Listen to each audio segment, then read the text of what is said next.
Welcome, everyone. This is your friend, the DN What If, here with another exciting fanfiction. Today, we're diving into the story of What If Deku Inspired a Quirkless Kacchan? If you enjoy this video, don't forget to hit that like button and subscribe for more fanfiction content just like this. Now, let's get started with the fanfic. Two teenagers walked across the street, hands linked together. The sky gave a soft amber glow as the sun slowly began to set. A cool summer breeze ruffled their hair a bit as they continued to walk. The taller of the two was talking rapidly while their unoccupied hand made wild gestures to go along with what he was saying. The boy had green curly hair that made him look awfully a lot like broccoli.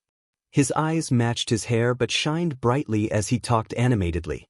He had light freckles and everything about him screamed, "I am a cinnamon roll." He wore a collared shirt and tie with a pair of light blue jeans.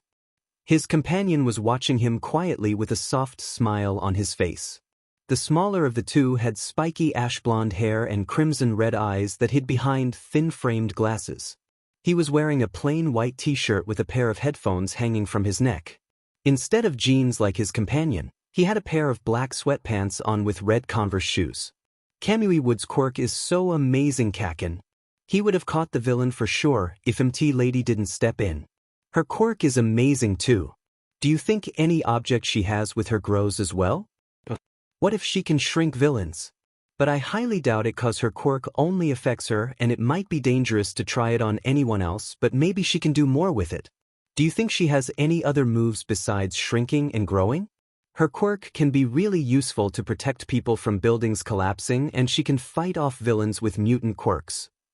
I'm sure she can Aizu, but she needs to get her head out of her own butt for that. Oh come on Kacchan, she's young. Give her a chance. Katsuki chuckled at the pout Izuku was giving him. Alright. I'm just saying she needs to understand it's not all about fame. The other boy just huffed in response before starting to rant about another topic. As he ranted, Katsuki watched him and fell back into his thoughts. Never in a million years did he think this could happen. When he learned he was quirkless, he was so sure that Izuku would leave him.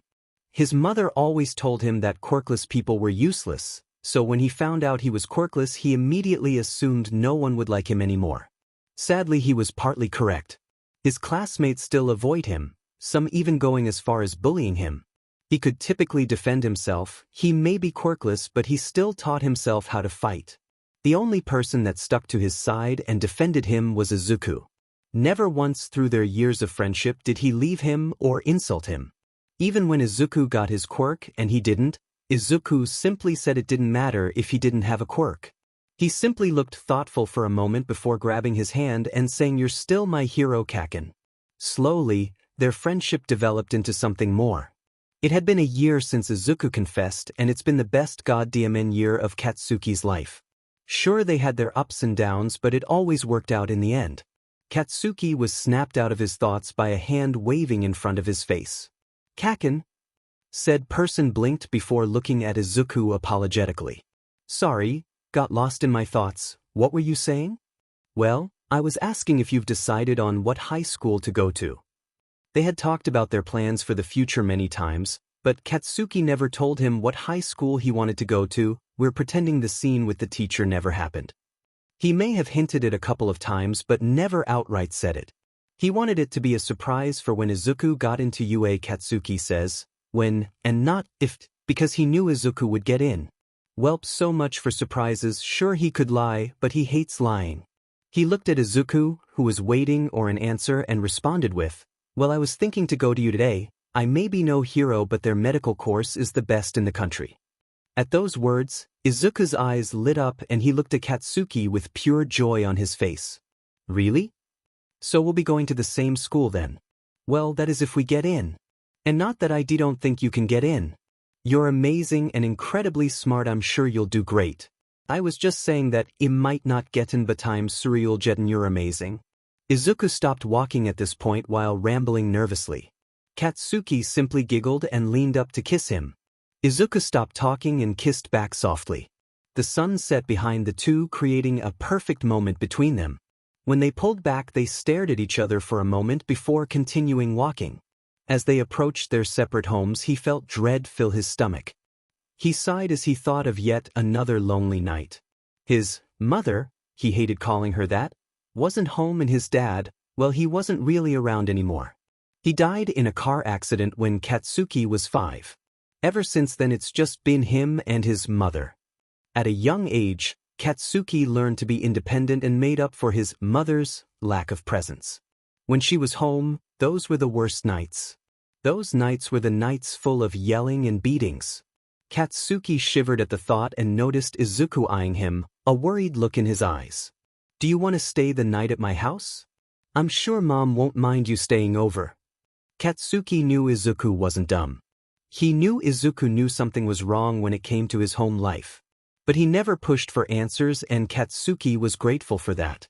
The ashy blonde felt a smile grow on his face. "I would like that very much." Izuku, Katsuki noted, has been acting strange recently.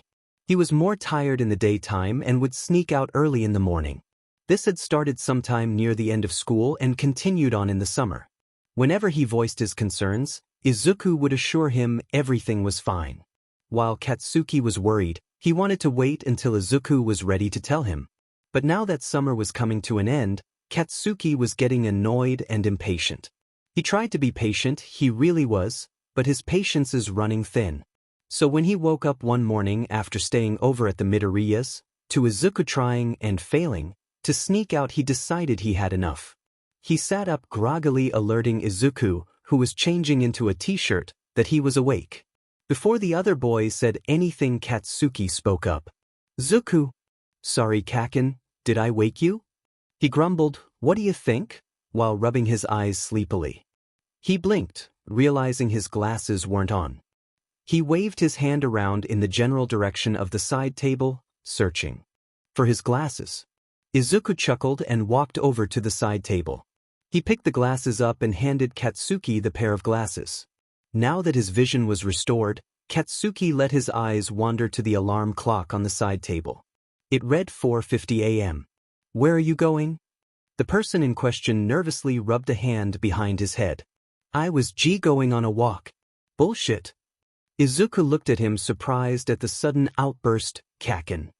"Look, Izuku, you can do whatever you want, but at least tell me where you're going. And don't even think about lying to me." "I was trying to be patient, I really was. But I'm so sick of this." Katsuki was on his feet now. Izuku looked at him cluelessly. "Sick of what?" Katsuki stared at him for a few moments before getting angry again. "What?" "I'm sick of this." He gestured wildly to Izuku. "Of you sneaking out, thinking I don't notice. Of you constantly being tired but assuring me you're fine. Whenever I ask you, you just lie. I hate it. I'm worried about you, God damn it." Katsuki was breathing heavily now, his chest heaving. Izuku stared at him in shock. He didn't know what to say. He can't tell him about All Might, and if he says he's training, Katsuki's gonna go with him. Still searching for words, he just stared at Katsuki, guilty. After a minute or two of them just staring at each other, Katsuki huffed and looked away. He took a moment to calm down before speaking up again. "You know what, it's whatever," he mumbled as he pinched the bridge of his nose. "You can do whatever you want. It's fine, don't tell me." Katsuki walked to the bedroom door and put his hand on the doorknob. He looked over his shoulder at Izuku before saying, "If you need me, I will be at my house. Sorry for yelling." "Wait, Kacchan, but it was no use, Katsuki had already left. They had fought like this before, but it still hurt Izuku every time. Nevertheless, Izuku knew better than to go after him. After fights, Katsuki likes to have time to himself to calm down and think. Sighing in defeat, he walked out of his room and left a note for his mom telling her Kacchan left and he's out on a walk. Young Midoriya sure is acting strange today, Yagi Toshinori, aka All Might, thought to himself as he watched the teenager train. Midoriya seemed upset today. He was distracted, and more often than not he ran into the stacks of garbage on the beach. He sighed as Midoriya tripped on a piece of trash for what seemed like the 100th time that morning. Deciding enough was enough, he called Midoriya over. "Yes, Yagi-sensei? By the way, All Might's in his skeletal form. Young Midoriya, I can't help but notice you're a little distracted today. What's wrong?" Izuku shuffled his feet nervously and stared at the ground. He then stuttered out a response. It's and nothing Yagi-sensei, don't worry about me. Nonsense my boy. Now tell your old man what's wrong. Izuku glanced at All Might's face before looking back down at the floor. I know you said no one can know, he said hesitantly, pausing for a moment before continuing. He needed to be careful with his words. While they both loved each other very much, Katsuki and Izuku were still nervous about people knowing. The only person that knew was Izuku's mom because she's awesome. But I would like to tell my boy best friend. You see, he's really worried about me. He noticed how I've been going out recently in the morning, and well, when he asked me about it, I didn't know what to say. We got into an argument this morning. Well, he was more mad at me and I didn't know what to say. He looked up at All Might, a pleading look in his eyes. Please let me tell him, I don't like worrying him. I know he won't tell anyone, just please let me tell him. All Might looked at Izuku, intending to say no, but seeing the pleading look in his eyes caused him to change his mind. He sighed in defeat before saying, Okay, but I would like to be there when you explain. Izuku immediately brightened and the kid looked like God-diamond sunshine. Thank you, All Might sensei. Katsuki huffed as he mixed the ingredients in the bowl harder. He was trying not to think about what had happened this morning. It was currently 8 o'clock in the morning and Katsuki was stress baking. Scattered across the kitchen counter were various ingredients to make cookies. He had already made a dozen cupcakes and was now making cookies. He knew that there was no way he could eat them all, so he decided that later that day he would drop these off at the orphanage he volunteered for. His mother wasn't home, off on another business trip, so he had the whole house to himself. While he was glad the hag was gone, the bruises from last time have yet to heal, he couldn't help but feel lonely. Other than Izuku and Auntie Inko, he had no one. He, for obvious reasons, couldn't go to the Midoriya household, so he was left in his solitude. As he was putting the cookies in the oven, he heard a knock at the door. That's strange, he thought. Normally Izuku waits a day before approaching me after an argument. Katsuki pulled the apron he was wearing off and set it gently on the counter.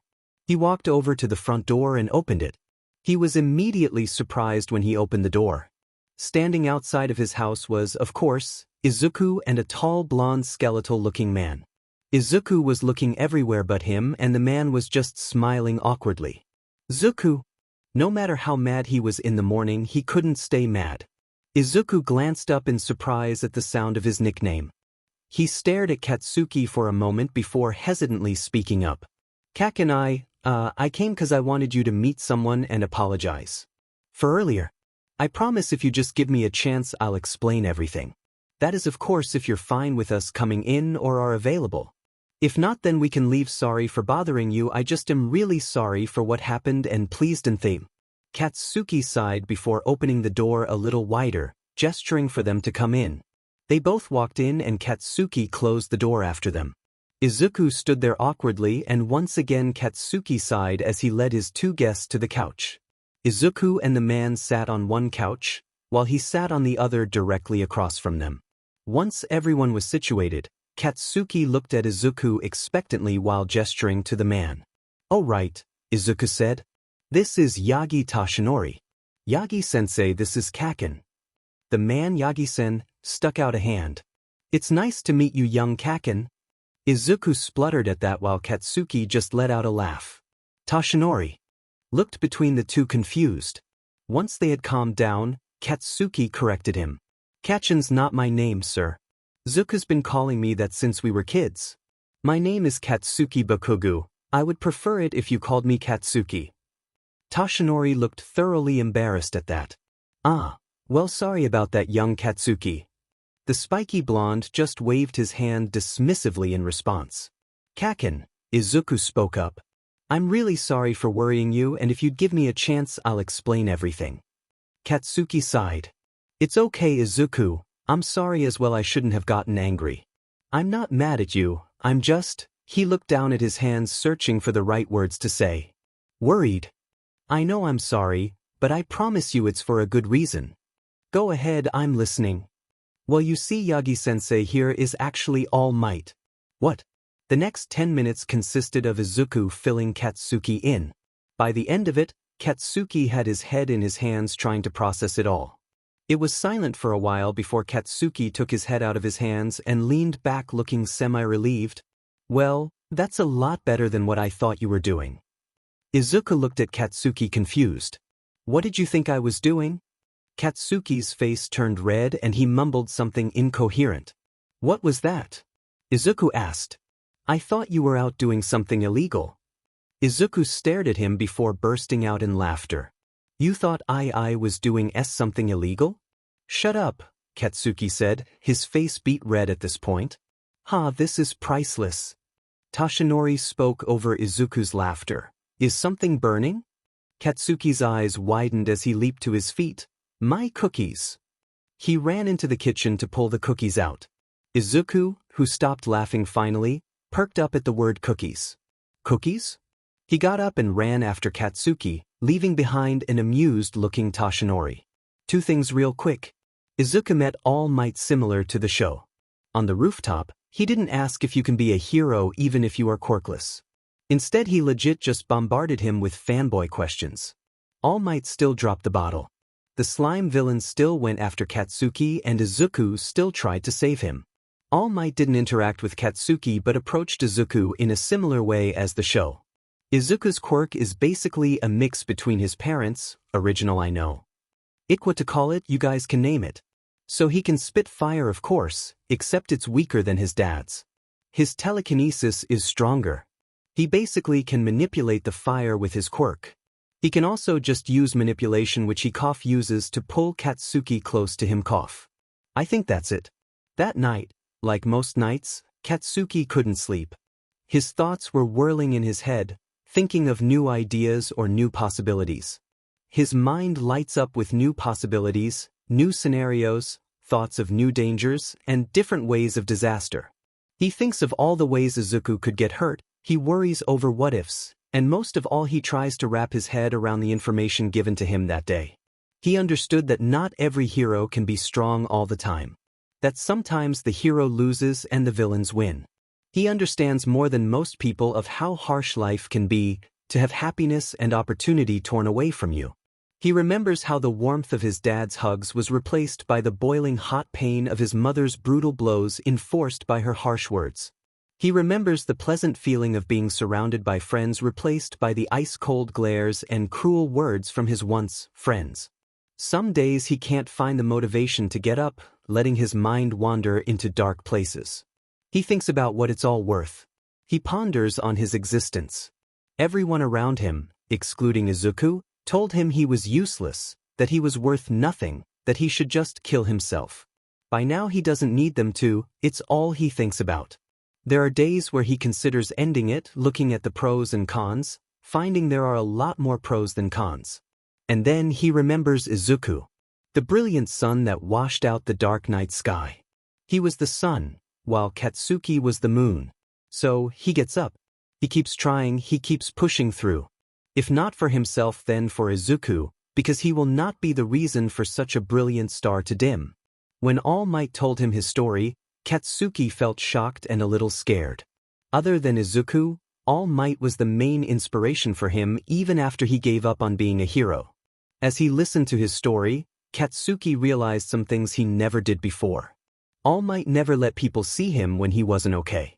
He smiled all the time to keep people's hopes up, to distract them from the lurking evil in the shadows. He kept people focused on the good parts of life. By smiling, he not only assured people everything was all right but it was a sign. A sign to all the villains that lurked in the shadows, telling them that the symbol of peace is still going. That he would not stop until justice was served. He didn't want to bring morale down by telling people about the times where the heroes lost. Katsuki shivered as he thought of the monsters lurking in the shadows. His mother is one of them. She's the monster hiding under the bed, the primary reason he hesitated and self-doubted. He knew that's what she wanted, to be in control. She would hit him, beat him until he was covered in black and blue bruises, and berate him. She wanted to make sure he never got anywhere in life. She spat insults upon insults at him, breaking him down and making sure he would never forget. Never forget that he was useless, that he's a mistake, that he should have never been born, that it was his fault his dad died. In life, She wanted to be the reason he hesitated and failed. She wanted to have the sick satisfaction of watching him fail and never amount to anything.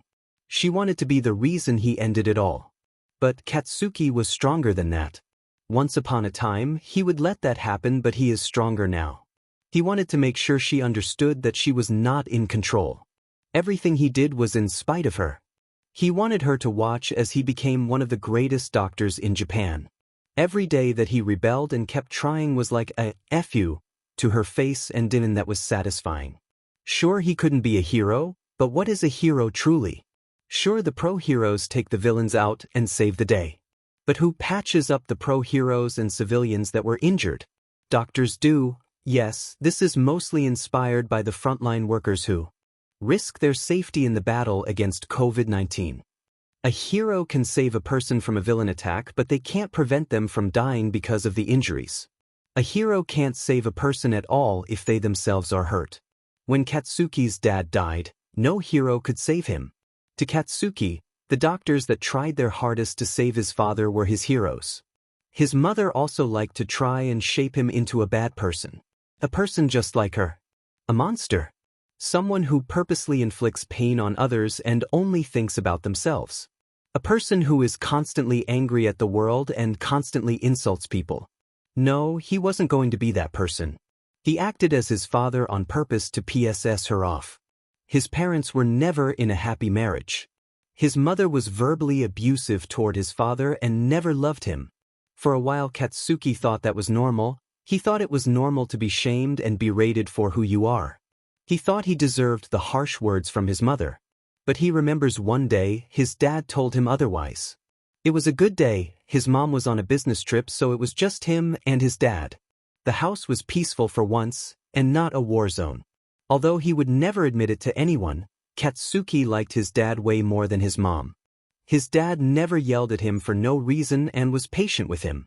His dad would always listen to him when he'd babble on about things that happened at daycare and smile at him while ruffling his hair when he would show him a drawing of All Might.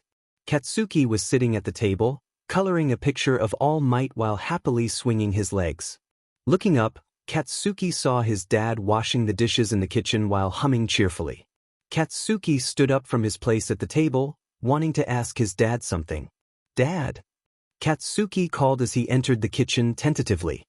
His All Might drawing lay forgotten on the table, his curiosity overpowering his need to finish it. Hearing his son call for him, Masaru finished drying a plate before giving his attention to Katsuki. "Yes, son?" He prompted gently. He wanted to use this time Mitsuki wasn't here to help Katsuki more than he could when she was here. He watched as his son looked down at his shoes for a moment, looking unsure, before he looked back up again. Chocolate brown eyes clashed with bright red ones, as Katsuki opened his mouth. "Is it?"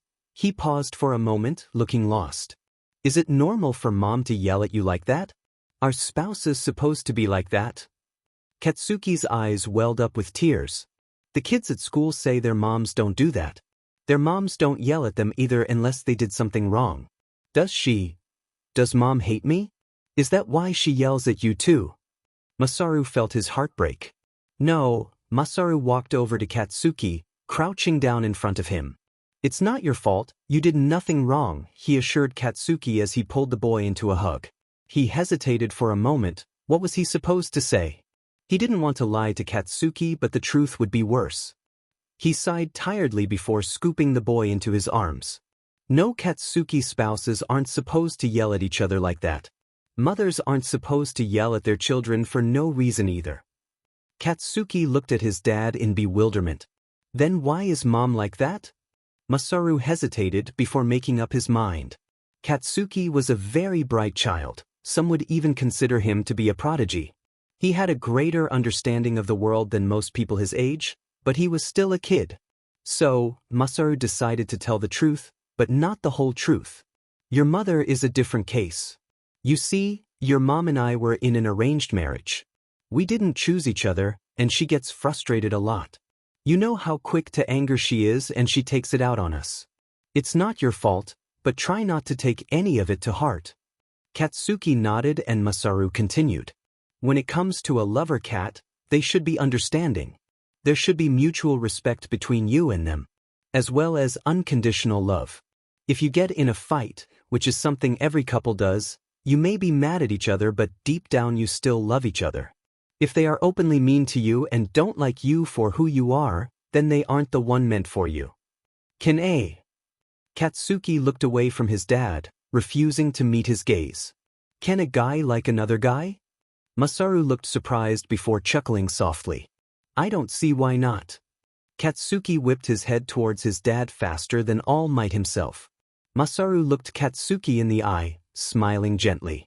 If they are truly in love with each other then there's nothing wrong with it. Katsuki returned his dad's smile, nodding in understanding. Now let's bake some cookies. Katsuki felt his eyes water as he thought about his dad. He truly was the best dad you could ever have. Katsuki never fully understood what a partner was supposed to be like until he met Izuku. Despite what his dad told him, he always saw romantic relationships in a negative view until he and Izuku started dating. As more time trickled by, Katsuki gave up on sleeping. He rose from his bed and got his sketchbook out, setting it on his table. Art had always been a nice hobby for him to distract himself. Picking up a pencil, he opened up the sketchbook to a blank page. With each slide, time passed, and the more focused on the drawing he became. He didn't know what he was drawing, he just let his pencil take control as the night slipped away. By the time the sun rose, he had a completed, beautiful drawing of his dad. He stared at the drawing, tears forming in his eyes. He refused to let them fall, whipping furiously at his eyes, almost knocking his glasses off his face in the process. A glance at his alarm clock alerted him that it was almost time for him to get up. He promised Izuku he'd come by the beach he was training at. He rose from his chair and went to take a shower. Once he had freshened up and redressed, he noticed he still had an hour and a half left and decided to make some food for Izuku. He made some cat-shaped rice ball and placed them into a container. He grabbed the container and his keys before heading out. When he got there, he was greeted with the sight of an exhausted Izuku laying in the sand, face first with an exasperated Toshinori. He approached the pair, who hadn't noticed his presence. He chuckled, startling Toshinori while Izuku just groaned. Kacchan, save me, he whined. Katsuki simply chuckled again before crouching down next to him. I don't know, Zuku. Why should I save you? At least then I wouldn't have to worry every time you go on a new hero escapade. Izuku whined pitifully at that, raising his head a little to look at Katsuki with puppy dog eyes. Because you love me? Katsuki put a hand on his chin, stroking it lightly. I guess that works. He then helped Izuku up, who leaned on him heavily. It was a little awkward, seeing as Izuku was taller than him, but it worked out. Izuku groaned again, as Katsuki led him over to an old refrigerator laying on its side. Once Izuku was situated on it, Katsuki sat next to him, squealing in surprise as Izuku leaned heavily on him. I feel like I tried to spar against you without my quirk again, he said, his voice muffled as he buried his head in Katsuki's head. Katsuki chuckled and handed Izuku the rice ball. His face was bright red at this point. As Izuku let out a muffled cheer upon seeing the rice ball, Katsuki glanced over at Toshinori. The man was watching the two with a soft smile on his face, and Katsuki decided to offer him some as well. Yagi-san, would you like some as well? I made extras. Toshinori looked surprised and shook his head. It's quite all right, young Katsuki. Katsuki shook his head. I must insist. After all, you're looking after this reckless knucklehead. Izuku made an offended noise, his mouth full of rice ball. Well, Kacchan's cooking was amazing. I gotta thank you somehow. Toshinori sighed in defeat and walked over to join them. After that break, Izuku went back to his training session, leaving Katsuki and All Might alone in silence. The silence lasted a while as they both watched Izuku clean the beach, or try to. Toshinori eventually broke the silence. So you and Izuku, huh? Katsuki spluttered, turning beet red. Is it that obvious? He mumbled, trying to hide in his hoodie. Toshinori chuckled at him. Maybe just a bit. Katsuki sighed exasperatedly, shaking his head a bit. He peeked at All Might through the corner of his eyes. You're not against it? Toshinori looked at Katsuki surprised. No, heavens no. Love is love after all. Katsuki seemed to deflate in relief at that. Thank God. He looked embarrassed and continued to gaze at Izuku. Sorry, it's just not everyone is so accepting about it, which was true. In middle school some kids found out about it and school was even more hell for him. They already outcast and hated Katsuki for being quirkless, but when they found out he was gay, well, let's just say he had more bruises, not from his mom. Izuku was furious when he found out and almost went to murder the kids responsible for it. Luckily, Katsuki managed to get him to let go of it so he didn't get anything on his track record. The kids at school luckily never said anything to Izuku. They were all too amazed at his quirk to hate him. He was brought out of his thoughts by Tashinori sending him an understanding look. It's okay, I get it. After that their conversation went more smoothly. When asked about his future career, Katsuki responded with either a general surgeon or orthopedic surgeon. This made sense to Tashinori, who remembered all the medical textbooks he saw in his house. The answer then prompted him to ask about Katsuki's quirk. I'm quirkless, he said bluntly. Tashinori paled considerably and quickly began spewing out apologies, thinking he offended the teenager. Katsuki just laughed lightly. Don't worry about it. I'm not offended or anything. Tashinori looked relieved, but that morphed into confusion. But I thought Izuku said you and him spar? Yeah, we do, Katsuki said. I may be quirkless, but I still taught myself how to fight. At Tashinori's questioning look he explained. Well, when you're quirkless people can be a bit aggressive. The kids at school teased me relentlessly about it but soon became physically violent. So I taught myself how to fight back or at least defend myself. He looked down, lost in painful memories. Tashinori noted that his red eyes looked full of pain. When he spoke again, his voice was almost inaudible. Sometimes it isn't enough, he confessed. I remember one day I was walking home by myself. Izuku was sick that day, so I was alone. 3 kids from my class jumped me and I couldn't fight back. He swallowed hard as the painful memories resurfaced.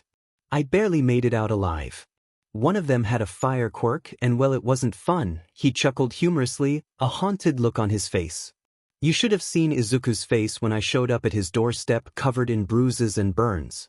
He was furious. I had to stop him from going after the kids behind it all. Tashinori looked aghast, his face pale as he searched for the right words. Did you tell any teachers or authorities? Katsuki laughed humorously again. Like the idea of someone helping him was crazy, that no one cares. They don't care, at least the teachers don't. Katsuki looked back up at Tashinori, his eyes looked tired and he seemed pained. As for the authorities, I doubt they'd listen. He looked down again and twiddled his thumbs nervously. What about your parents? The teen's eyes turned cold, almost dead. My dad died when I was 5 and my mom doesn't give a shit about me. He spat out, hands shaking as he stuffed them into his pockets. Tashinori had a sad look in his eyes. Society had failed this child in so many ways. It seemed the only person he truly trusted was Izuku. Without a second thought, he pulled the kid into a hug. For a moment Katsuki tensed up, but soon he melted into the hug. It didn't feel like Izuku's hugs, which were laced with a romantic feeling. No, this felt like a hug a parent gave a child after the kid had a nightmare. It was a nice change, not that he didn't love Izuku's hugs, but it reminded him of his dad's hugs. As he teared up, Tashinori simply pulled him closer. Looking down at the shaking child who seemed to be trying to conceal his sobs, Tashinori couldn't help but feel anger at the people who had hurt him. He rubbed the teen's back comfortingly and fought back the urge to wrap him in a blanket and hide him away from the rest of the world. Izuku seemed to notice his boyfriend's distress and jogged over to them. He sat on Katsuki's other side and joined in on the hug.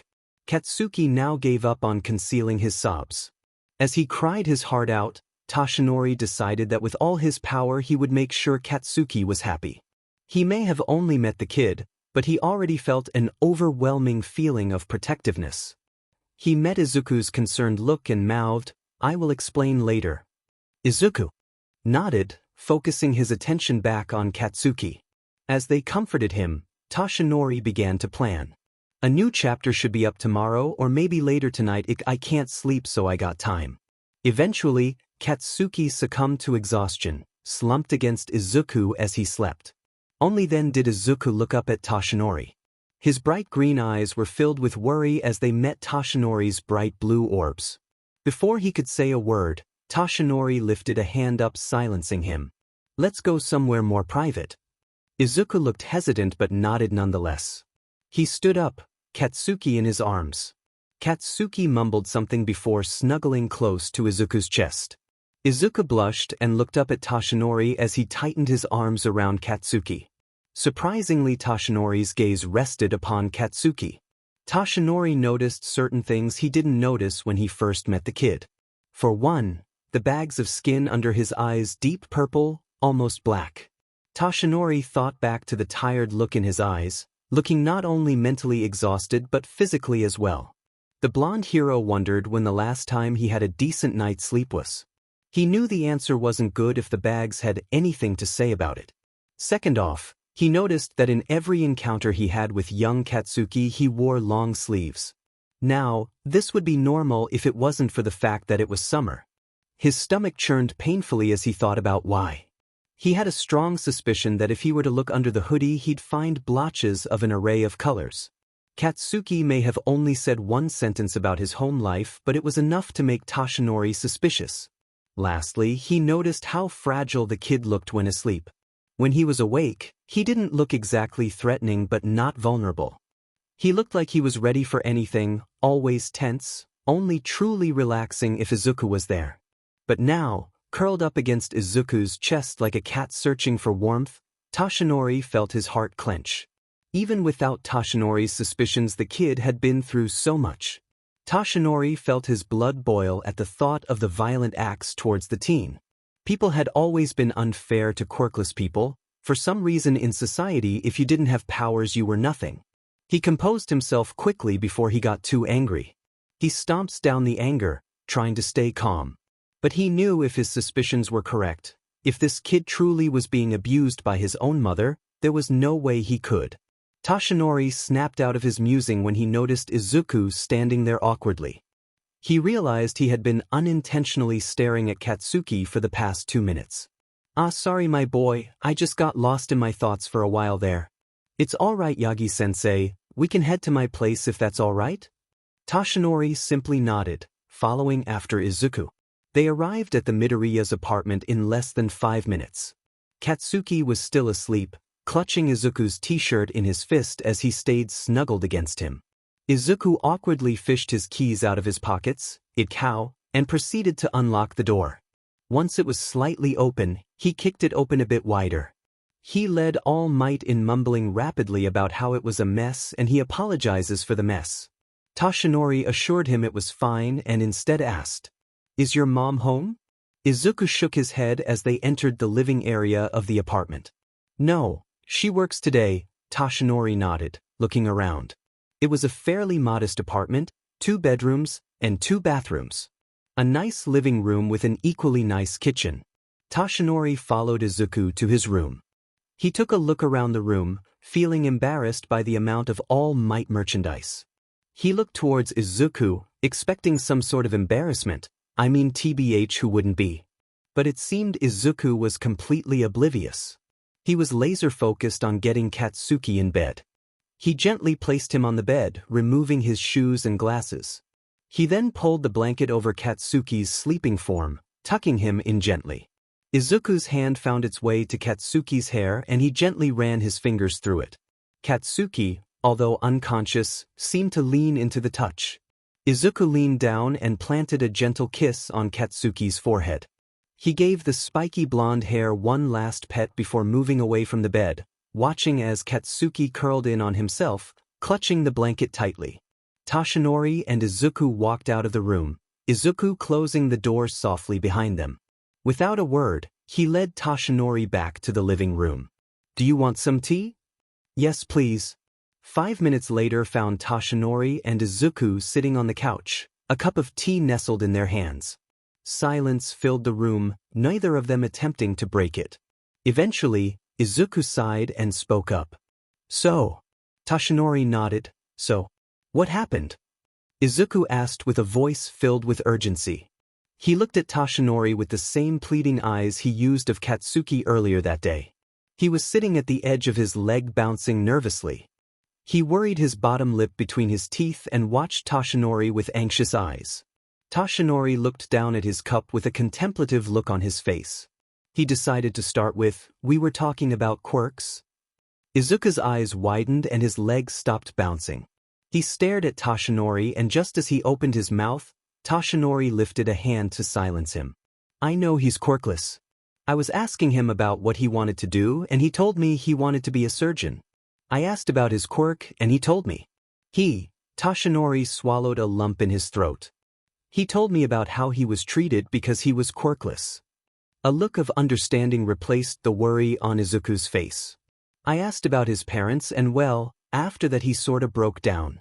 Toshinori sighed, closing his eyes for a moment. "I don't blame him. I barely heard half of it, and I honestly don't know how he managed to talk about it that much before breaking down." Silence filled the room again, and the two sat tensely. Toshinori glanced at Izuku and was shocked at what he saw. Izuku was staring at the teacup intently, a slight shake in his hands. Other than his hands, he looked calm, but upon closer look, Toshinori discovered that to be untrue. His normal joy-filled eyes were brimming with anger. He took a deep breath, and the slight shake in his hands was gone. The anger in his eyes, however, was not. What did he say about his mom? Toshinori was surprised at the question but answered nonetheless. "Nothing too specific, just that she doesn't care about him. But judging by the look in your eye, there's more. Isn't there?" The greenette looked down, anger leaving his eyes. "I don't know much, to be honest. I have my suspicions, but nothing solid enough to get him away from there. I've heard his mom yell before. It's never exactly pleasant. I've noticed bruises, but when I bring them up he waves me off." Toshinori sighed. "You're right, that's not enough to get him out of there. I promise you, kid, if I could I'd get him out right now. I've only known him for a little while, but he seems like a good kid. He really is the best, even without a quirk. As of right now, my mom and I are just keeping a close eye on him and any behavior that could be considered suspicious. My mom really wants to take him in. She says she's suspicious as well. For now, I guess that's all you can do. Unless he confesses or we catch his mom directly in the act, we have no evidence. Just try to keep him away from his house as much as possible." Toshinori would have to remember to drop by Tsukachi's place later. Maybe he could get his help on this. For the next 15 minutes, Toshinori and Izuku conversed lightly. Eventually, Toshinori left, leaving Izuku alone. Izuku sat on the couch, deep in thought. He had always had his suspicions about Kacchan's mom. He so desperately wanted to take Kacchan away, to hold him tight and never let go. But he knew that Kacchan would have to return eventually. At least until they can prove anything. He thought about confronting Katsuki about it but decided that it will only end in disaster. Katsuki was like a stray cat sometimes. If you let him come on his own terms, it will be a lot better for both of you. He sighed as he thought about his boyfriend's tear-stained face. His heart clenched, hoping that they would find evidence soon. For now, Izuku decided he would just try his best to keep his boyfriend happy. Katsuki awoke to someone gently shaking his shoulder. He groaned and buried himself deeper in his blankets. "Oh, come on, Kat, it's time for lunch." A familiar voice called out. Katsuki perked up like a cat at the sound of food but remained buried in the warmth of his blankets. He sighed contently, enjoying the feeling of sunlight on his face. All of a sudden his blankets were yanked away by an invisible force. He shivered at the loss of warmth. Hearing a chuckle, he cranked his eyes open to be welcomed with the blurry sight of Izuku Midoriya smiling brightly at him. He grumbled a little and Izuku giggled. He was about to go back to sleep, blankets, or not when Izuku planted a soft kiss on his cheek. Izuku then proceeded to bombard it with light kisses all over his face. "All right, I'm up," he said, reaching for his glasses. Once he secured them on his face, he looked back up at Izuku. Izuku was leaning over him, smiling like the sun itself. "Hey," was all Katsuki said, smiling at his boyfriend. "Good afternoon, Sleeping Beauty," was Izuku's way of greeting. He moved back, giving Katsuki space to sit up. Katsuki stood up, intertwining their fingers. Izuku giggled and pulled their hands up, pressing a soft kiss on Katsuki's knuckles. "What's for lunch?" Katsuki asked, only now realizing how hungry he was. Izuku began to drag him to the kitchen and talk excitedly. "Well, Mom said I could order pizza, so I just went ahead and ordered a cheese pizza. We have soda and chips as well. I was thinking that for the rest of the day we could have a Lord of the Rings marathon." He looked at Katsuki nervously, thinking he had things planned. In response, Katsuki just giggled and leaned up to kiss him. "It's perfect." The rest of the day consisted of them lounging on the couch watching movies. They sat on the couch cuddled close to each other. Katsuki's head was in Izuku's lap, as Izuku's fingers ran through his hair gently. They were halfway through the last Lord of the Rings movie when Izuku's mom came back from work. "Hey, Izuku." "Hey, Katsuki." She greeted them with a smile as she set her purse down. Katsuki and Izuku both looked up from the TV. "Hi, Mom." "Hi, Auntie Inko, how are you doing?" Inko smiled at them both. "I'm doing fine, thank you for asking. I assume you're staying the night?" Katsuki nodded. "All right then, is Katsukden okay with you for dinner?" "Yeah, I can help you make it if you want." "No, it's all right, but that's sweet of you to offer." Katsuki smiled at her before putting his head back down. After the movie, the two just talked for a bit before Inko called them both for dinner. Dinner went by and soon Izuku and Katsuki found themselves back in Izuku's room. They changed separately into some pajamas and climbed into bed. Izuku's arms circled around Katsuki and held him tightly. Katsuki's arms circled Izuku's waist as he buried himself into Izuku's chest. He let out a content sigh as Izuku began to pet his hair and felt enveloped by sleep. July flew by and August had begun. Summer was coming to an end and soon students would return to school. 5th graders moved on to take the place of 6th graders. 8th graders leave middle school behind and face high school. For some students, summer seemed to go by too quickly. Others were excited, waiting for August to pass so they could reunite with friends. New beginnings and opportunities were at their fingertips, and that was enough to make them nervous. If you asked any soon-to-be 9th grader in Mizudofu, Japan, what high school they want to go to, it's most likely you'd get the same answer. Almost every 14-year-old wanted to go to a high school. It was a common occurrence as most kids wanted to become a hero. It was unlikely that they would choose any other high school. UA has the best heroes education in Japan. It's ranked as the #1 high school for heroics. So it was no mystery why so many kids wanted to attend said school. While UA is renowned for its heroics course, its general education system was just as good. UA often brags about its top-notch education system, more specifically its medical courses. There are 2 ways to get into the general education department. If you failed the practical part of the entrance exam but did well on the written portion, that gets you a spot. This is the most common way into general studies, as not many people go to UA for any other reason but to become a hero. The other way is almost forgotten, as nobody wants to be in general studies. Well, besides Katsuki, of course. After some digging, Katsuki discovered a way to get into UA without doing the practical exam. Apparently, when UA was first built, there was an option to skip the practical exams. This was so if a student wanted to go into general studies, they could do so without taking the practical. Students are given a test based on their future career choice.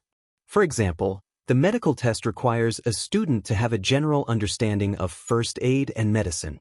And that's how he ended up standing in front of the gates of Izuku beside him, rambling nervously. "I swallowed his hair, but I don't know if I really received his power. I haven't been able to test it out yet either. Whatever the practical exam is, I should probably only use my original quirk. What do you think the practical exam is like? Maybe we'll go against a pro hero.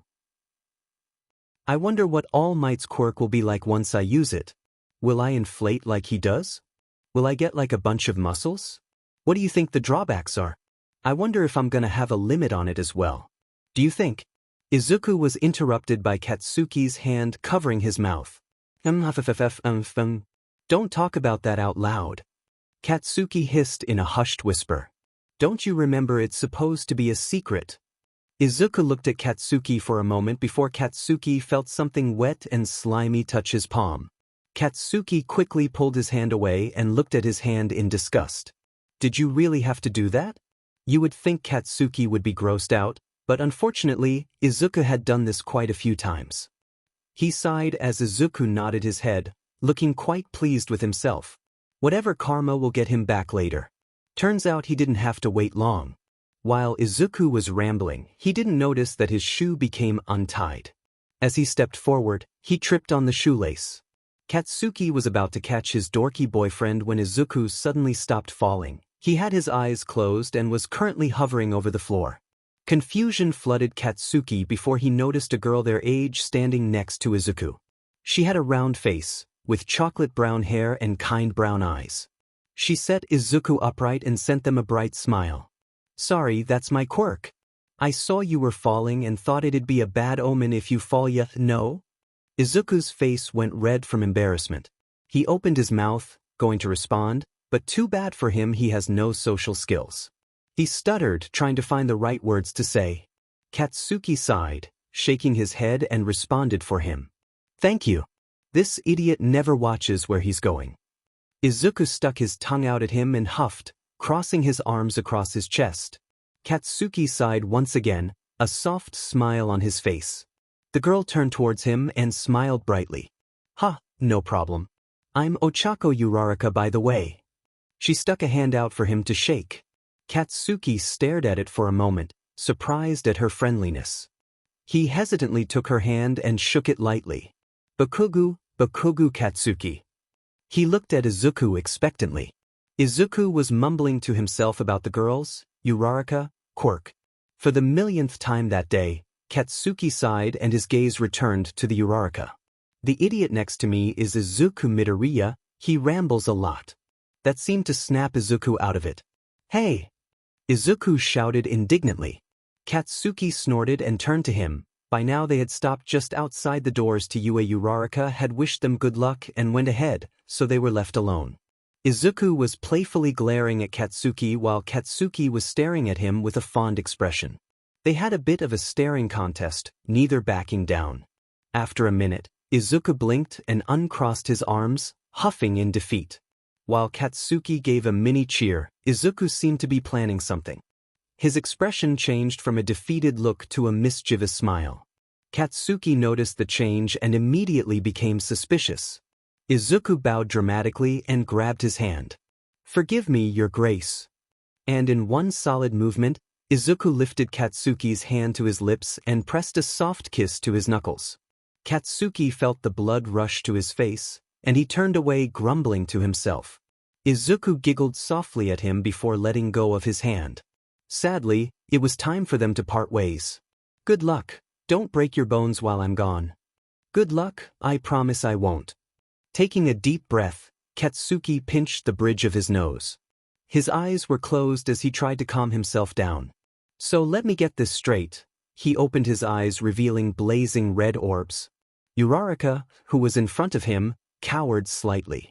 I specifically told that dumbass not to break his bones, and instead of listening he proceeds to break said bones? Currently, he was standing outside of the classroom he had taken his exam in. While he was exiting the classroom, Uraraka had pulled him aside, informing him of his dumb boyfriend's actions. He noticed Uraraka cowering slightly and softened his gaze. It wasn't his fault, she started, looking at Katsuki ever so slightly. He was doing pretty well, but I got stuck and this giant robot was about to crush me. She hesitated slightly. He powered up, sorta? Like his legs started glowing and all of a sudden, he leaped up. His arms started to glow as well, and then bim, he punched the robot and it got destroyed. But it seemed his body wasn't used to his quirk, so his legs and arm broke. Katsuki muttered under his breath and rubbed at his eyes. Good news though, this old lady came by and healed him. He's in the nurse's office because he needs to rest. Other than that, he's fine. Katsuki sighed one last time, dropped his hand, and opened his eyes again. He gave the girl a grateful smile. Could you guide me to the nurse's office, please? She nodded and began to walk forward, Katsuki following after her. When he arrived just outside of the door, Uraraka confessed she had to go. Now alone, he opened the door and entered. It was a fairly small room, There was a small bed in the middle and 2 curtains on either side of it. Next to the curtains were a small desk and an empty chair. The curtain closest to the entrance was pulled back, revealing a familiar figure sitting next to the bed. Yagi-san. Toshinori looked up surprised. Young Katsuki. What brings you here? Katsuki crossed the room and plopped down in the chair next to Toshinori. He huffed and crossed his arms. Well, my dumbass boyfriend decided to break his arm and legs. I swear, I leave him alone for 2 hours and this happens. Toshinori chuckled at him. Ah, well, I'm afraid his body is not quite used to one for all yet. Unfortunately, I was unable to warn him. Will he always break his bones when he uses it? No, but it will take him a while to gain control of it. Katsuki just nods and turns his gaze to Izuku. They sat in silence for a while, before Izuku woke up. His eyes flew open, revealing dark green orbs. Katsuki straightened up quickly and waited for Izuku to adjust. Kacchan? He looked at Katsuki tiredly and the blonde felt concern overtake him. Izuku pushed himself into a sitting position. Hey! He took Izuku's hand in his own. How are you feeling? Izuku blinked and rubbed his eyes tiredly. Better but still tired. Toshinori chuckled a little. Well, that would make sense. Recovery Girl's quirk requires some of your own strength and energy to heal you. Katsuki sighed in relief. That's a relief. Katsuki's anger was back now and he tried to shove it down. He knows Izuku wanted to help people. He knows that as a hero Izuku would be at risk of hurting himself or worse. He knows the risks. He knows, goddammit. But just wished Izuku was a bit more careful. Now that I know you're okay, Katsuki took a deep breath. What the F were you thinking? Kacchan. Katsuki held a hand up, silencing Izuku. Look, I get that you want to help people and all, but could you be a little more careful about it? I almost had a heart attack when Uraraka told me what happened. Did you really have to do that? I'm sure there were many other options. She was about to get crushed. There was nothing else I could do. First of all, I highly doubt you would allow one of its potential students to die. He once again raised a hand up to silence Izuku's protests. Even so, you could have used your levitation quirk to get her out of there. Instead, you decided to try and use a newly obtained quirk. Izuku looked down in defeat. Look, Izuku, I'm fine with you wanting to help people and all, but try not to break your bones, especially when I specifically said to try not to break them. Izuku looked up and rubbed the back of his head sheepishly. All right, sorry for worrying you, Katsuki sighed and smiled, shaking his head. I don't know what I'm going to do with you. After that, he and Izuku traded stories on their exams. Both were pretty confident they got in. Toshinori congratulated them both and soon they were on their way home. As they grew nearer and nearer to their homes, Katsuki noted his mother's car in the driveway. He felt his stomach drop but tried not to show Izuku he was upset. Luckily, Izuku didn't seem to notice anything different. Eventually, they split ways and Katsuki dragged his feet as he walked towards his home. If you are uncomfortable with reading descriptions of verbal and physical abuse, scroll down until you see bold writing again. She didn't wait a single moment before starting to scream at him once he closed the door. Where were you, you little sheet? She pinned him against the wall and slammed the wall with her palm. He looked down in fear and stuttered out a response. IIWs. Stop stuttering, you pathetic piece of sheet. She slapped him upside the head and that's when Katsuki knew she was in a worse mood than usual. Sorry, Katsuki internally cursed at himself for stuttering. I said stop stuttering. Katsuki felt his head being slammed against the floor. His vision went fuzzy for a moment and he whimpered at the throbbing in his head. He silently hoped that Mitsuki would leave him alone now. Unfortunately, luck was not on his side. A foot connected to his ribs and pulled back only to hit him again, twice as harder. She kept kicking repeatedly in the same spot and in his face, yelling insults at him. Once she had stopped, he weakly reached for his glasses which had fallen off his face at some point. She noticed his hand and stomped on it, digging her heel into his hand. Katsuki let out a cry and she snarled. She reached down and grabbed a hold of his collar, pulling him up. Quiet, you little sheet. She leaned in close to his face and whispered into his ear. You wouldn't want to alert the neighbors now, would you? Her tone was sickly sweet and Katsuki shook his head. Good, she threw him back to the floor and kicked him in the stomach one last time. Katsuki curled up and felt tears run down his face. No food or water for you tonight. 'Tis safe to read now. In summary, Mitsuki was insulting and beating Katsuki. Katsuki waited until he heard her bedroom door slam before moving. He uncurled himself and shakily reached for his glasses. Every movement hurt and his midsection felt like it was on fire. His hand throbbed in pain as he wiped tears off his face. Slowly and ever so carefully, he pushed himself into a sitting position, wincing in pain. He shoved the glasses on his face and stood up, his body still shaking. Taking a minute to collect himself, he took in deep breaths and tried to calm down. He dragged his body towards the bathroom, intending to clean himself up. Entering the bathroom, he flipped the light switch on and closed the door behind him, making sure to lock it. He took a look at his reflection and winced internally. He had a big black eye and blood was coming from his nose. Sighing, he cleaned himself up the best he could, pondering on how he was going to hide this from Izuku. Once he was cleaned up, he entered his bedroom and collapsed on the bed.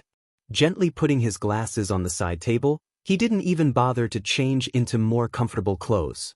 He simply curled up, blanket tucked around him, and let out muffled sobs. When he awoke the next day, his body was aching. He stifled a groan, having been taught that any noise of pain he makes will result in a worse punishment. Sunlight bled through the window, and Katsuki felt a light touch of warmth hit his face. Refusing to open his eyes, he pulled the blanket over his head and curled up. All was peaceful until he suddenly shot up, eyes flying opening. Mitsuki always made him get up early and clean the house. He can't slack off. Sitting up suddenly was a mistake, he realized as an explosion of pain filled his senses. Pulling his shirt up slightly, he couldn't control the pained groan that escaped his lips. He froze, waiting for Mitsuki to come and scream at him. His breath hitches as he sits in anticipation. He waits for what feels like hours, but in reality, it was only a few minutes. Nothing. No loud stomps echoing through the hallway, no yelling, no threats, no one bursting in his room. He waits a little longer, still suspicious. After a minute of sitting in silence, he exhales lightly. She must have left for work earlier than normal. With that thought, he continues to gently lift his shirt up so he can take in the damage. A mix of black, blue, and purple bruises covered his abdomen. A glance at his hand informed him that it had a huge purple bruise on it, but luckily nothing was broken. His head hurt quite a bit, and he felt a small ache in his back from when it was slammed against a wall. I've been through worse. Securing his glasses on his face, he rises and takes a glance at the alarm clock on his bedside table. 5:45 a.m. Not as early as he'd like, but not that late either. Stretching slightly, he yawned and grabbed a fresh pair of clothing from his dresser. He walks to the bathroom door and shuts it gently behind him. Taking one look at the mirror is enough to make him grimace. He had a black eye and his eyes were an irritated red from crying. He quickly looks away from the reflection, pondering what he was gonna tell Izuku. Taking a shower helped a little with the bruises. He stepped out of the bathroom, feeling refreshed and energized. A look at the clock told him he had been in the shower for 30 minutes. Deciding it was time to get on with the day, Katsuki snatched his phone and headphones and exited his room. Going down the stairs two at a time, he couldn't help but feel happy Mitsuki was gone. Cooking breakfast is as easy as always. He's been cooking his own meals from a very young age after all. He sits at the lonely dining table, peacefully eating breakfast. A blissful silence filled the room until bam! The front door bursts open, revealing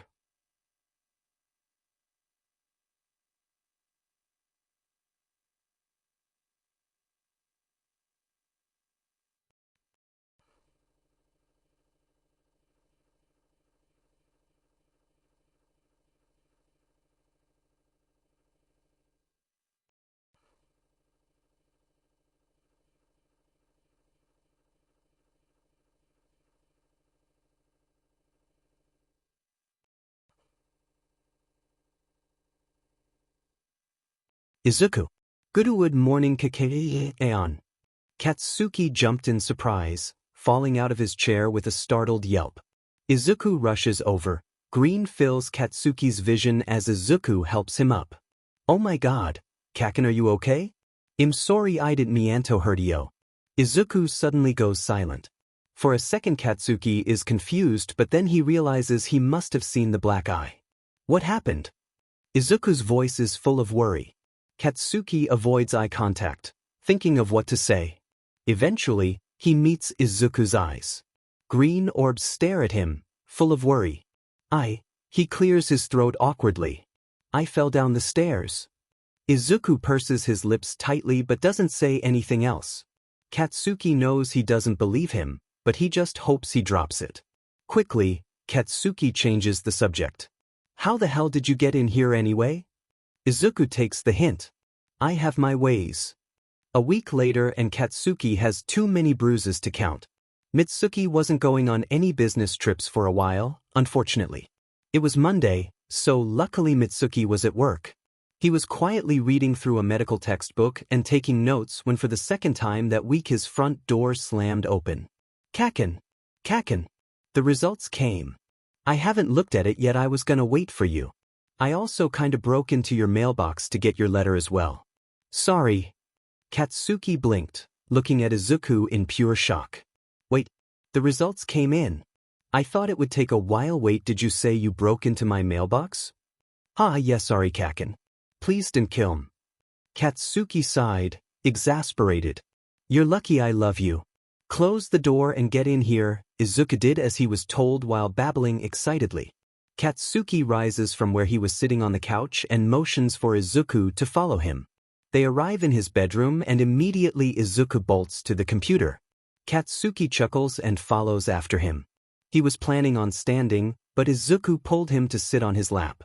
He lets out a noise of surprise but eventually accepts his fate. He adjusts his position so he's more comfortable and Izuku nuzzles his nose into Katsuki's hair. They watch Izuku's first. It turns out he got the most points in rescue and in battle. He, of course, started to cry in happiness while Katsuki congratulated him. They were both surprised that All Might was now a teacher at UA. Izuku seemed happy and Katsuki made an offhand comment on how, "You're never gonna get in trouble now, Izuku. After all, your dad is teaching your class." Which resulted in a red-faced Izuku telling him to shut up because All Might is not his dad, goddammit. After Izuku's they watch Katsuki. Principal Nizu appeared on the screen telling him he was accepted as well. It was shorter than Izuku's, so soon the screen went black. It was silent for a moment before Katsuki felt himself being lifted off the chair. We did it, Kacchan. We actually did it. Izuku spun Katsuki around while giggling in excitement. Izuku, can you please put me down before I throw up? Sorry. He puts Katsuki down gently and continues to talk excitedly. Katsuki was smiling brightly at Izuku and pulled the other teenager into a kiss. They were gonna go to their dream school. This is really shitty. All sorry. Chapter text. Katsuki stared at his reflection, nervously adjusting his tie. He couldn't believe it, really. After years and years of studying, of hoping, he was actually going to UTA. For the second time that morning, he pinched himself just to make sure this was real. Yup, this is real. Oh God, there were so many things that could go wrong. What if he's bullied again? What if the courses are harder than he thought and he fails? The teachers are probably gonna hate him, they always seem to. Do you really blame them? A voice that sounded suspiciously like his mother filled his head. You're useless after all. Shaking his head vigorously, he pushed those thoughts down, although they still lingered in the back of his mind. To distract himself, he grabbed his bag and swung it over his shoulder. He headed down the stairs 2 at a time. Speeding past the kitchen, only stopping to grab an apple, he headed towards the front door. He pulled his shoes on, grabbed his keys, and opened the door. Making sure to close the door behind him, his red orbs looked up, meeting eccentric green eyes. Were you waiting outside my door? There was a slight pause as Izuku looked at him, clearly embarrassed. I can neither confirm nor deny. Katsuki snorted. Hey, I'm your dork. Katsuki grabbed Izuku's hand, surprising the greenette. Is this a word? You know what, I don't care, it is now. Joy overcame shock, and soon he and Katsuki were walking towards the station. Izuku swung their hands with each step, humming slightly. Katsuki wasn't really one to initiate physical contact, so when he did it always made Izuku overjoyed. It wasn't that Katsuki didn't like physical contact, he just had a hard time asking for it. He was very stubborn and believed he didn't deserve love. He would shove all his emotions down, not wanting to bother his boyfriend or anyone for that matter. It frustrated Izuku, but he made it his life's mission to show the blonde he deserves love. Izuku had his suspicions that the reason why he thought like this was because of a certain blonde hair bee. Oh, Izuku so wanted to hurt her the way she hurt Katsuki. But All Might was right, they didn't have enough evidence for her to be convicted, yet.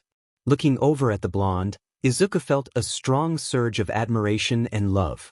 No matter what anyone said, Katsuki would always be amazing in Izuku's eyes. He may not have a quirk, but he was still strong. Without his quirk, Izuku can barely beat Katsuki in a fight. Katsuki's strength didn't end there either. He was a genius and incredibly kind. Katsuki could deny it all he wanted, but Izuku knew. He knew how hard Katsuki worked to get where he is. Despite all odds, he never listened to the people that told him he was useless, that he should just kill himself. He never listened. Through it all, he held his head high. And Izuku couldn't be prouder. Katsuki stared at the giant door, nervously running a hand through his hair. He checked his schedule one more time to make sure it was the right class. 1C, looking up at the door, confirmed that yes, this was the right class. He wished Izuku was here. Unfortunately, they had to part ways once they arrived. Taking a deep breath, he placed a hand on the doorknob. He pushed the door open and was met with complete and utter chaos. The classroom was packed, barely anyone was sitting at their desk. It was loud, too loud. It reminded him of junior high. Students acting like wild animals, running rampant, judging each other, not giving a care in the world. Part of him was disappointed. He was hoping to at least have a calm classroom. You would think that going to the #1 school in Japan would mean the students were respectful. Then again, most of these students are all inspiring to make it into the hero course. Katsuki vaguely recalled Principal Nedzu saying there was only one other student that took the same route as him. The classroom was a simple setup. Desks were set up in pairs, and there were rows and rows of desks. Most rows were surrounded by large groups of students, only a handful of them sitting. It was a fairly large classroom and could probably fit 40 students. Scanning the room for an open desk, preferably away from everyone else, he spotted an open seat away from everyone else in the middle. The bad news was someone was sitting next to the open seat, hand on their chin looking out the window. She had fiery red shoulder-length hair and large square glasses. Is that an OC? Katsuki couldn't see her face from where he was, but he could guess that her eyes were closed and she had earphones in. Katsuki felt himself grow nervous. His social skills weren't really amazing. After all, the only friend he has ever had is Izuku. He looked around to see if any pair of desks were completely empty. Nope. While no one was exactly sitting, they were hovering around the desk, a silent way of claiming it. After a minute of contemplating, he sighed in defeat and trudged towards the seat. Standing in front of the desk, he wondered if he should just sit down or ask her if he can sit there. Before he could do anything, the girl sighed deeply and yanked one earphone out. She turned to him with a bored look on her face. Are you gonna sit down or what? Her eyes were a red-orange, almost like fire. She spoke with a deadpan voice, looking at him in disinterest. If you don't mind. Katsuki mentally slapped himself for stuttering. Fiery red orbs continued to bore into his soul. Eventually, she lazily lifted a hand and waved distractedly. Whatever. With that, she put her earphone back on and turned towards the window. Katsuki plopped down in the seat and began to take his stuff out. She clearly doesn't want to talk. He thought to himself as he watched the rest of the students mess around. Wincing slightly when two students began to yell, he hoped that Izuku was doing better than he was. Izuku looked at the door looming over him confidently.